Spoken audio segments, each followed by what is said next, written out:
The burden shouldn't be on the mother just because they've had a young child. The burden is both of yours to share, and if you're able to share that in any capacity, then I'm all for it.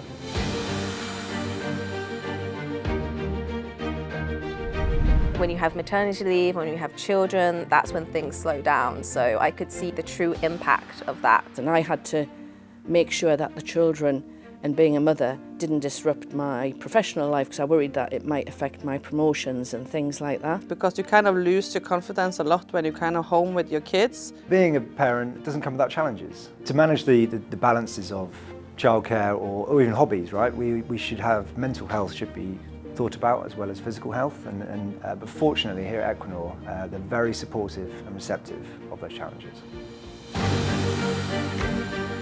During my career in Equinor, I have had 2 children, and therefore I've taken maternity leave for each of those children. In each case, I took a year off. My experience of Equinor as an employer through that process was great. Not only does women get really good maternity leave, when you have kids, but also dads get it. We've had technicians going on paternity leave and taking 16 weeks full pay, which isn't standard in the UK. It's quite unique. My 3rd kid, actually, I got that position to a new job when I was giving birth. And then I realized I can't be away that long because I got a new management position.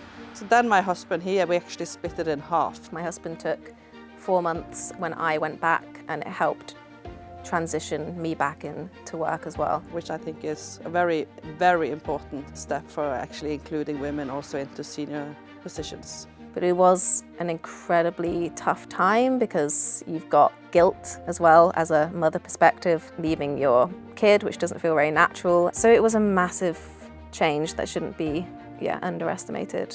All the way through my career, I've had this motherhood guilt. It's kind of like the devil on my shoulder. And it's quite interesting because it's like, oh, you really shouldn't work late tonight.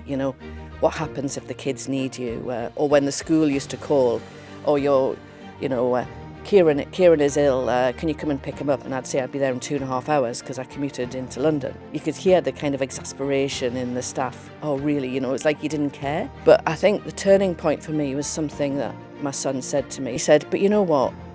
If you hadn't worked and you hadn't travelled to the US and you hadn't done all you had done, I wouldn't be who I am now, and I wouldn't be looking forward to going and studying in the US. And it was such a relief. There's not a right time to have a child. You just do it when the time is right for you in life, and your career will be here when you come back.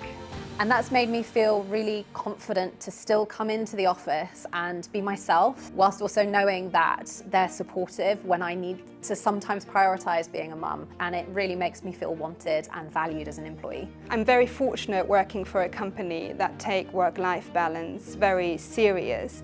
It's not just a phrase for them, it's actually part of their culture. Our values are open, courageous, collaborative and caring. And I've seen that played out through all of the roles I've held in Equinor. They have been such a supportive employer. They've given me the opportunity to take that time, but also to feel connected with the company when I've needed to. But actually the main thing for me is that throughout that process and coming back from maternity leave, it has in no way affected my career progression. I've been offered really exciting roles coming back that I've had such fun taking up. And we are absolutely not perfect. We can always be better when it comes to onboarding people after being away for some time. It didn't really matter that you took this time and focused on something that's, for me, one of the best things in my life, being with my children when they were that young. And I can teach my son to be proud and to see that, women can work and be successful breadwinners and leaders in the industry. And he will go into his adulthood and he will remember his mum having done that. That makes a difference for me.